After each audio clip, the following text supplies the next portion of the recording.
Welcome to sky touch YouTube channel. இன்றைக்கி நம்ம பார்க்க போகிற படம் 2014 ரிலீஸ் ஆன ஒரு ஹாரர் மூவியை பற்றி தான் பார்க்க போகிறோம். அந்த படத்தோட பேர் இன்கார்னேட். இந்த படத்துக்கு IMDb ரேட்டிங் வந்து 5.3 கொடுத்துருக்காங்க. சரி வாங்க கதைக்குள்ளே போகலாம். இந்த படத்தோட ஸ்டார்டிங் சீன் பார்த்தீங்கன்னா ஒரு அம்மாவும் பையனும் வந்து பர்ச்சேஸ் பண்ணிட்டு வீட்டுக்கு போயிட்டு இருக்காங்க. அப்போ ரோட்டோரத்தில் ஒரு பைத்தியக்காரனை பார்க்குறான். அவன் ஏதோ மந்திரம் மாதிரி சொல்லிட்டு இருக்கான். அந்த சின்ன பையன் பார்த்தோன்னே இந்த பைத்தியக்காரன் வந்து முறைக்க ஆரம்பிச்சிடறான். அந்த பையன் பயந்துட்டு அப்படியே வீட்டுக்கு போயிடறான். அம்மாவும் பையனும் சாப்பிட்டு தூங்க போயிடறாங்க. அப்போ அந்த பையன் அவங்க அம்மாவோட ஃபோனை எடுத்துகிட்டு போயிட்டு வாய்ஸ் மெசேஜாக கேட்டிருக்கான். யாரோட வாய்ஸ் மெசேஜ்னு பார்த்தா அவங்க அப்பாவோட வாய்ஸ் மெசேஜ். ஹஸ்பண்ட் ஒய்ஃப்குள்ள ஏதோ பிரச்சனை போல இருக்கு. என்னடான்னு பார்த்தா இந்த பையனோட கையை வந்து அவங்க அப்பா உடைச்சிருப்பாரு. இது ஒரு ஆக்சிடென்ட். அதனால அவள்கிட்ட வந்து மன்னிப்பு கேட்டு கால் பண்ணியிருப்பாரு. கால் எடுக்காதனால வாய்ஸ் மெசேஜ் விட்டுருப்பாரு. இந்த வாய்ஸ் மெசேஜ் எல்லாம் கேட்டுட்டு அவன் அந்த பையன் வந்து அவங்க அப்பா கால் பண்ணலாம்னு சொல்லி ட்ரை பண்றான். அதுக்குள்ள அவனோட அம்மா வந்துடுறா. என்னாச்சுன்னு கேட்கறா. ஒன்றும் இல்லை அப்படின்னு சொல்லிட்டு போயிட்டு தூங்க போயிடுறான். நடுராத்திரி ஆகுது. ஏதோ சவுண்ட் ஒன்று கேட்குது. முழிச்சு பார்த்தா ஜன்னல் ஏதோ ஆடிட்டு இருக்கு. போய் ஜன்னலை க்ளோஸ் பண்ணிட்டு திருப்பி வந்து பார்த்தா ஏதோ ஒரு உருவம் கிராஸ் ஆகுது. அந்த பையன் வந்து பார்ப்பான். ஏதோ ஒரு கால் தடம் தெரியும். டப்புன்னு பார்த்தா அந்த பைத்தியக்காரன் மேல இருந்து குதிப்பான். குதிச்சு ஏதோ ஒரு மந்திரம் மாதிரி சொல்றான். உடனே அந்த பையனுக்கு பேய் பிடிச்சு அந்த பைத்தியக்காரனையே கொண்டுறான். அங்கதான் டைட்டில் போறாங்க. அடுத்த சீன்ல நம்ம ஹீரோவை கட்டுறாங்க. யாரோ ஒரு தடியன்ட்ட பேசிட்டு இருக்கான். அவன் பேர் ஹென்றி. அந்த தடியன்ட்ட போயிட்டு நான் சொல்றதுக்கு இல்லை என் கூட வந்துரு அப்படின்னு சொல்லி கூப்பிடுறான். அதெல்லாம் வர முடியாது அப்படின்னு சொல்லி அவன் சொல்லிடுறான். உடனே அவன்கிட்ட ஒரு லைட்டர் எடுத்து காமிச்சு இது ஞாபகம் இருக்கா அப்படின்னு சொல்லி கேட்கறான். உடனே அவன் இது வந்து என் பிரதர் வந்து எனக்கு கிஃப்ட் கொடுத்தது அப்படின்னு சொல்லி சொல்றான். உடனே ஹீரோ சொல்றான் நீ கனவுல இருக்க,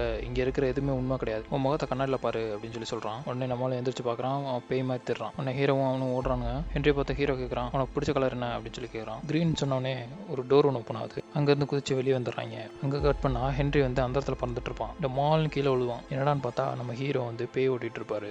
இது எப்படி பண்றாருன்னா அவனோட மைண்டுக்குள்ள போய் அவனோட இல்யூஷனை வந்து கிளியர் பண்றாரு. நம்ம ஹீரோ வந்து மேகின்ற ஒரு ஸ்பிரிட்டை வந்து தேடிக்கிட்டு இருக்காரு. குண்டை மேல இந்த ஸ்பிரிட் வந்து மேகி இல்லைன்னு சொன்னோடனே ரொம்பவே வெக்ஸ் ஆயிடுறாரு. வேட்டிகன் சிட்டி சர்ச்சில் இருந்து ஒரு பொண்ணை அனுப்பிச்சு வைப்பாங்க நம்ம ஹீரோவை பார்க்கறதுக்கு.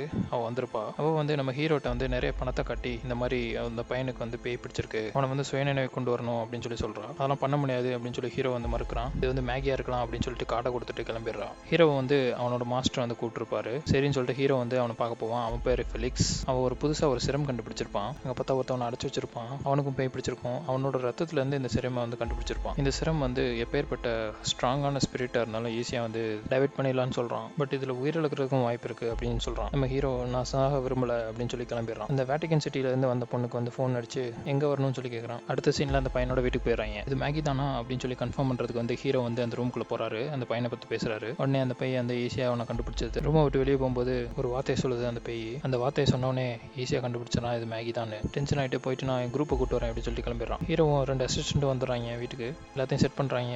அந்த பையனோட அம்மா எல்லாம் கேட்கறா இது என்ன அது அப்படின்னு சொல்லி கேட்கறா. இந்த மாதிரி எக்ஸ்பிளைன் பண்றாங்க எல்லாத்தையும். இந்த மாதிரி எங்களுக்கு இருக்கிறது 8 நிமிஷத்துல வந்து அவன் மைண்டுக்குள்ள போய் அவனை டிஸ்ட்ராக்ட் பண்ணி வெளியே கூட்டிட்டு வரணும் அப்படின்னு சொல்லி சொல்றான். இதை நம்ம ஹீரோ எப்படி பண்றாருன்னு பார்த்தீங்கன்னா அவரோட ஹார்ட் ரேட்டை வந்து கம்மி பண்ணி நியர் டு டெத் அப்படின்ற மாதிரி போய் அடுத்தவங்களோட மைண்டில் போய் அவங்கள வந்து டிஸ்ட்ராக்ட் பண்ணி வெளியே கூட்டிட்டு வராரு. நம்ம ஹீரோ அந்த ரூமுக்குள்ள போறாரு. எல்லாத்தையும் செட் பண்ணிட்டு உடனே அந்த பையன் ரெடியா டாக்டர் அப்படின்னு சொல்லி கேட்குது. ஹீரோ அந்த பையனோட மைண்டுக்குள்ள போயிடுறான். அந்த பையன் வந்து அந்த கனவு உலகத்தில் வந்து அவங்க அப்பாவோட விளாண்டுட்டு இருக்கான். ஹீரோ அந்த சின்ன பையன் போய் உன்னை எனக்கு தெரியும், என்னைய உனக்கு தெரியாது, நான் சொல்றத கொஞ்சம் கேளு அப்படின்னு சொல்லி சொல்றான். திடீர்னு பார்த்தா ஹீரோட வயிற்றுல இருந்து ரத்தம் வர ஆரம்பிச்சிடும். இது வந்து அந்த பேயோட சூழ்ச்சி. அந்த பையனும் அவங்க அப்பாவோட ஓடிடுறான் பயந்துட்டு. ஃபர்ஸ்ட் அட்டம் வந்து ஹீரோவுக்கு வந்து தோல்வியாக தான் முடியுது. ஹீரோ வந்து அவனோட அம்மாவோட பேசிட்டு இருக்கான். இந்த மாதிரி அவனை என்னால் டிஸ்ட்ராக்ட் பண்ணவே முடியல, நான் அவங்க அப்பாவை பார்த்தேன், அவங்க கூட தான் விளாண்டுட்டு இருக்கான் அந்த பையன் அப்படின்னு சொல்லி சொல்றான். ஸோ அவனை டிஸ்ட்ராக்ட் பண்ணணும்னா அவங்க அப்பாவை தான் நேரில் கூட்டிட்டு வரணும். ஸோ அவங்க அப்பா எங்க இருக்காரு அப்படின்னு சொல்லி கேட்கறான். உடனே அதெல்லாம் வேணாம், ஏன்னா ஏற்கனவே என் பையனோட கையை உடைச்சிருக்கான் அப்படின்னு சொல்லிட்டு இருக்கான். உடனே நம்ம ஹீரோ நம்மளுக்கு டைம் கம்மியா இருக்கு, பையனோட உயிரை காப்பாற்றி ஆகணும் அப்படின்னு சொல்லி சொல்றான். வேற வழி இல்லாம அவளும் சொல்லிடுறா. நம்ம ஹீரோ வந்து அந்த பையனோட அப்பாவை கூட்டு வந்துடுறான். அந்த பையனோட அப்பாவை வந்து ரூம்ல அனுப்புறாங்க.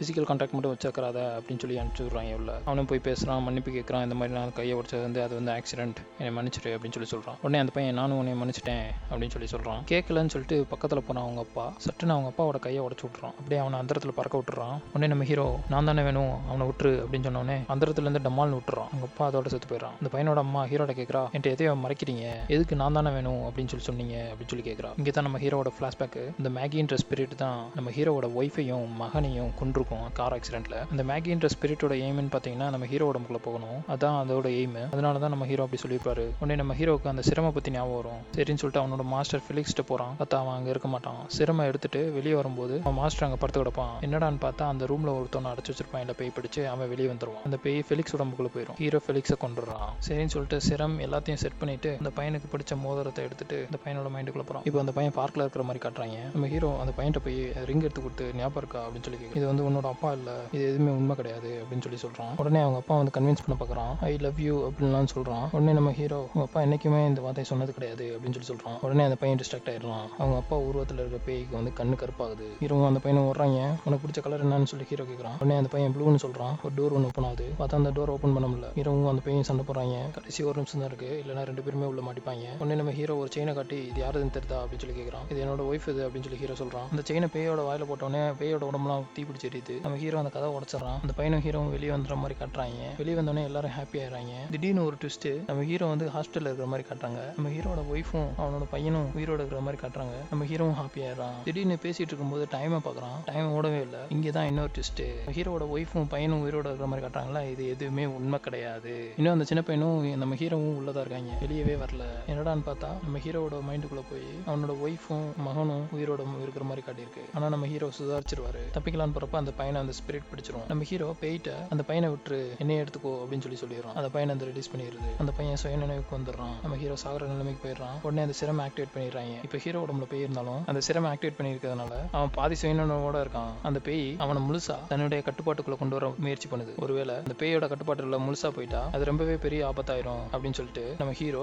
மேல இருந்து கீழே குதிச்சிடறான். நம்ம செத்துட்டா நம்மளோட சேர்ந்து அந்த பேயும் அழிஞ்சிரும் அப்படின்னு நினைச்சிட்டு குதிப்பாரு. கீழே விழுந்தவனே பேய் அழியிற மாதிரி காட்டுறாங்க. நம்ம ஹீரோ சாக போற நிலைமைக்கு போயிடுறான். நம்ம ஹீரோவை ஆம்புலன்ஸ்ல கூட்டிட்டு போயிட்டு இருக்காங்க. கூட வேட்டிக்கன்ல இருந்து வந்த பொண்ணு போறா. ஆம்புலன்ஸ்ல ஃபர்ஸ்ட் எய்ட் கொடுத்துட்டு இருக்காங்க. பல்ஸ் ரேட்ல எந்த இம்ப்ரூவ்மெண்ட் இல்ல. ஹீரோ செத்துட்டான்னு சொல்லிட்டு கன்ஃபார்ம் பண்ணிடுறாங்க. திடீர்னு பார்த்தா பல்ஸ் ரேட் வர ஆரம்பிச்சிருது. அந்த வேட்டிக்கன்ல இருந்து வந்த பொண்ணு சந்தோஷத்துல ஹீரோவை டச் பண்ணிடுறா. இங்கே தான் இன்னொரு ட்விஸ்ட், அந்த பேய் ஹீரோட உடம்புல இருந்து அந்த பொண்ணோட உடம்புக்கு ட்ரான்ஸ்ஃபார்ம் ஆயிடுது. இதோட படத்தை முடிக்கிறாங்க.